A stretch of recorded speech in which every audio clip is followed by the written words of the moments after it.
آج civil society یہاں پہ وزارت خارجہ کے دفتر کے باہر مظاہرہ کر رہی ہے، اور اس مظاہرے کا بنیادی مقصد، ہمارا مطالبہ یہ ہے کہ پاکستان کی مسلح افواج،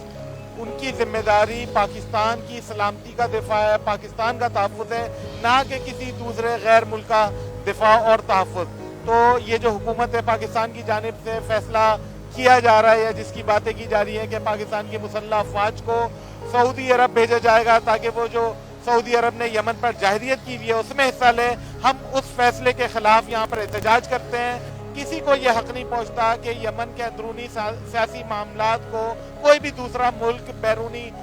طاقت استعمال کر کے اپنی طاقت کے ذریعے ان مسائل کا حل کرے، ان مسئلوں کو حل کرنے کی کوشش کرے۔ نہ ہی پاکستان کو، نہ ہی سعودی عرب کو، نہ ہی ایران کو، نہ ہی کسی دوسرے ملک کو یہ حق پہنچتا ہے کہ یمن کے سیاسی معاملات میں مداخلت کرے اور وہاں کے